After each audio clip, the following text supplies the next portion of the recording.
Will tell you about panel discussion. Panel discussion के बारे में इसमें बताएंगे। इससे पहले की वीडियो अगर आपने नहीं देखा है जिसमें मैंने सिंपोजियम तक पढ़ाया है तो आप जाकर मेरा पहले का वीडियो आप चैनल से देख सकते हैं, जिसका आई बटन में मैंने लिंक दे रखा है और डिस्क्रिप्शन में भी लिंक दे रखा है। ये चैप्टर नंबर 3 है, इम्प्लीमेंटेशन, जिसका मैं आपको पैनल डिस्कशन पढ़ा रहा हूँ, जो कि टाइप्स ऑफ टीचिंग के स्टाइल है। Panel discussion is a teaching method है, जिसमें कि बताया गया है कि panel discussion is a teaching method that involve a group of expert presenting and discussing a topic from different perspective. इसमें क्या होता है कि पैनल डिस्कशन में teaching group of expert present होते हैं जो कि डिस्कस करते हैं a topic from different perspective followed by question and answer session with audience. कैसे होता है, जैसे कि किसी भी टॉपिक को मान लीजिए आप ले रहे हैं, मान लीजिए आपने लिया कि एंटीबायोटिक के रेजिस्टेंस के बारे में कहीं बात हो रही है या फिर एंटीबायोटिक की बात हुई। अब उसमें क्या है कि कोई एंटीबायोटिक बताएगा, कोई उसके यूजेस बताएगा, कोई लॉस बताएगा और उसके रेजिस्टेंस हो जाता है, कई सारी चीज़ें। तो अलग अलग प्रोस्पेक्टिव को अगर कोई एक्सपर्ट बताएं, कई सारे एक्सपर्ट किसी एक सिंगल टॉपिक पे, this is known as panel discussion. Purpose क्या होता है कि इसका पर्पज होता है multiple viewpoint on a topic of interest और कंट्रोवर्सी, स्टिमुलेट करना किस चीज़ को, critical thinking and dialogue among the participant and the audience को, to showcase the expertise and experience of panelist, to generate new idea and insight on topic. Component क्या क्या होते हैं, सबसे पहले एक इंस्ट्रक्टर होगा, आप देख पा रहे हैं, फिर एक मॉडरेटर होगा, फिर पैनलिस्ट्स होंगे, ऑडियंस होगी। देखिए इंस्ट्रक्टर कौन है, instructor is a person who generalize and facilitate the panel discussion and teaching method. The instructor is responsible for selecting topic, choosing the patient panelists and moderator, preparing the question, setting the format and the time limit. आप इसे एक anchor बोल सकते हैं instructor को, जो कि वहाँ पे हर चीज़ें एंकरिंग करेगा, बताएगा, बोलेगा, क्वेश्चंस पूछेगा। Moderator is a person who lead the panel discussion and ensure that it run smoothly and effectively.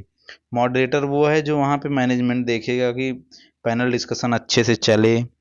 The moderator is responsible for introducing the topic and the panelist and the objective of panel discussion. फिर आप बात करें panelist, वो expert लोग जो present होते हैं वहाँ डिस्कशन के लिए, उन्हें पैनलिस्ट बोलते हैं। ऑडियंस, ऑडियंस कौन होता है, जो सुनता है वो ऑडियंस है, आप देख पा रहे हैं।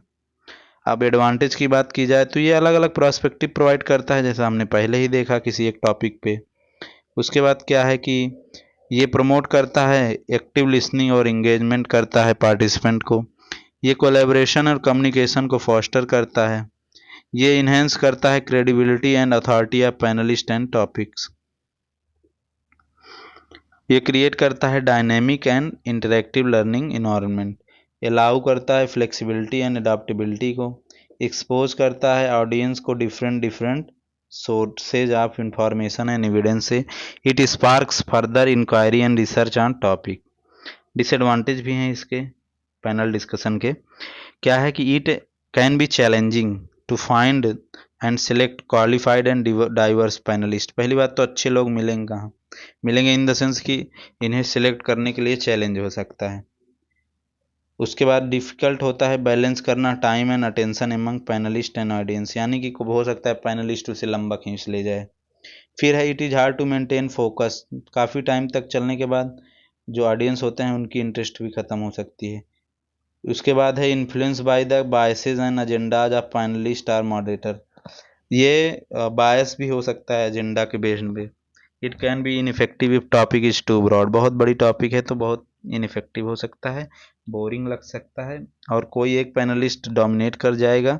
It can be disrupted by technical issues और लॉजिकल प्रॉब्लम्स। उसके बाद अब बात की जाए सेमिनार। सेमिनार तो आप सब जानते हैं, आपके कॉलेज में भी हुआ ही होगा I think.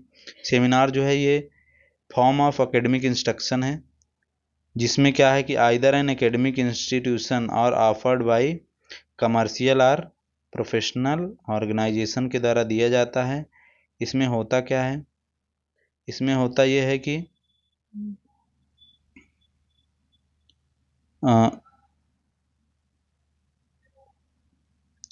It has the function of bringing together a small group for recurring meeting. The focuses time on some particular subject. Seminar is a occasion when teacher or expert and a group of people meet to study or discuss something। यही है इसका real definition कि seminar एक occasion है जब teacher और expert जो है group of people meet to study and discuss something. अब बात की जाए कि required personnel for conducting seminar.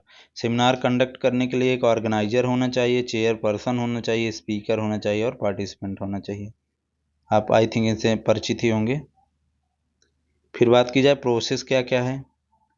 Define करना, सेमिनार होने से पहले डिफाइन करना है गोल ऑफ सेमिनार, चूज करना है डेट एंड वेन्यू, जगह कहाँ होगी वो, इनवाइट करना है स्पीकर्स को and confirm their availability, budget and set of ticket prices, develop करना है स्ट्रेटजी को, प्रिपेयर करना है रजिस्ट्रेशन प्रोसेस को। यानी आपने सेमिनार तो देखा होगा, सेटअप एंड वेन्यू करना है, वेलकम कैसे होगा, स्टार्ट कैसे होगा सेमिनार को, इंट्रोडक्शन कैसे देना है, कंडक्ट कैसे होगा, प्रेजेंटेशन, सब कुछ चीज़ें वहाँ पे मैनेज करनी होंगी। एडवांटेज क्या है कि ये environment where participation in encouraged and group learning can take place, offer a platform for knowledge sharing का ऑफर करता है, ये हमें प्लेटफॉर्म प्रोवाइड करता है।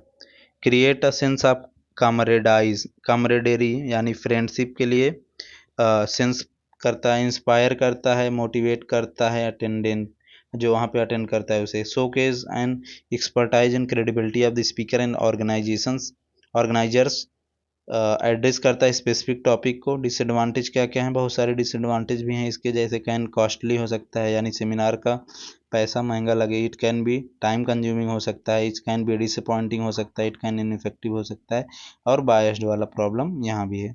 Scientific workshop is a type of academic meeting where group of researcher, practitioner और student gather to discuss a specific topic, problem और project in a. यानी वर्कशॉप में क्या होता है, किसी एक टॉपिक के बारे में कभी गहन अध्ययन करना काफ़ी सारे लोगों के द्वारा। कई कितने प्रकार के होते हैं वर्कशॉप, तो रिसर्च वर्कशॉप हुआ, ट्रेनिंग वर्कशॉप हुआ, प्लानिंग वर्कशॉप हुआ, उसके बाद सिंथेसिस वर्कशॉप। तो रिसर्च में होगा किसी चीज़ के रिसर्च के बारे में वर्कशॉप करना है, ट्रेनिंग देना है किसी को वो वर्कशॉप, और उसके साथ साथ प्लानिंग कोई क्या चीज़ करना है उसके लिए वर्कशॉप। फिर सिंथेसिस यानी where participant integrate and analyse the result of previous project. Step in conducting workshop को कंडक्ट करने के लिए क्या क्या स्टेप होता है, पहला है प्रिपरेशन, दूसरा है सेटिंग अप, तीसरा है रनिंग अप, चौथा है क्लोजिंग। यानी सबसे पहले प्रिपेयर करो, फिर वर्कशॉप को सेट करो, फिर रन करो यानी परफॉर्म करो, उसके बाद क्लोजिंग। एडवांटेज क्या है, अपॉर्चुनिटी करता है अलग अलग लर्न फ्रॉम एक्सपर्ट और पीयर के द्वारा, फोस्टर करता है कोलेब्रेशन एंड नेटवर्किंग, स्टिमुलेट करता है creativity and innovation, enhance skill and knowledge, generate feedback, वही नॉर्मल चीज़ें जो हम एक स्टडी में पाते हैं। फिर है डिसएडवांटेज क्या क्या है, इसके लिए सिग्निफिकेंट टाइम और रिसोर्स चाहिए, चैलेंजिंग हो सकता है, डिफ़िकल्टी आ सकती है वर्कशॉप को डिज़ाइन करने में। क्या डिफ़िकल्टी, उसके साथ साथ आपको potential for conflict among participant with different position opinion and background. अब बात की जाए एग्जीबिशन, आपने परफॉर्म तो फर्स्ट ईयर या सेकेंड ईयर में किया ही होगा, जैसे हमारे इनॉटमी के एग्जीबिशंस हुए थे, उसके बाद साथ ही साथ फूड का एग्जीबिशन हुआ था न्यूट्रिशन में। एग्जीबिशन में क्या होता है कि exhibition is a public display of learning that showcase the process and product of learning as well as they analyse and interpretation of learning. Exhibition can, जिसे हिंदी में प्रदर्शनी बोलते हैं, फोकस ऑन, कई बार फ्लावर एग्जीबिशन, बुक्स एग्जीबिशन, बहुत सारी चीज़ें होती हैं जहाँ पे चीज़ें रखी गई रहती हैं और लोग आके उसे देखते हैं, ऑडियंस जिसे आप कह सकते हैं या फिर अटेंडीज बोल सकते हैं। जैसे कि multiple form of evidence such as photograph, text, children work, reflection and adult analysis exhibition में इंक्लूड करती हैं। अब बात की जाए टाइप्स ऑफ एग्जीबिशन की, तो सबसे है school wide, it involve the whole school community and address a common theme और टॉपिक। इसमें स्कूल को इन्वॉल्व किया जाता है पूरे, इसमें क्लासरूम को इन्वॉल्व किया जाता है, इसमें student exhibition it can created by individual. देखिए इसमें क्या है कि those involve the whole school community and address, आप ये देखिए, एड्रेस टू कॉमन थीम और topic, they can be use to share a school mission and vision to celebrate the diversity. फिर है क्लासरूम में क्या है कि these are created by individual teacher और group of teacher and showcase the learning that happens in their classroom. Student exhibition, these are created by student. देखिए क्या है कि आप समझिए बात को, यहाँ पे स्कूल वाइड यानी एक स्कूल ओवरऑल मिलके एक एग्जीबिशन कर रहा है। फिर बात आए क्लासरूम एग्जीबिशन, तो उस क्लास स्कूल का कोई एक क्लास करे एक टाइप का एग्जीबिशन। फिर है स्टूडेंट एग्जीबिशन, यानी उस क्लास का एक सिंगल स्टूडेंट करे। जैसे मान लीजिए कि यहाँ पे कोई प्रदर्शनी लगती है, तो उसमें college of nursing government medical college Prayagraj participate करता है सिंगल एग्जीबिशन के साथ।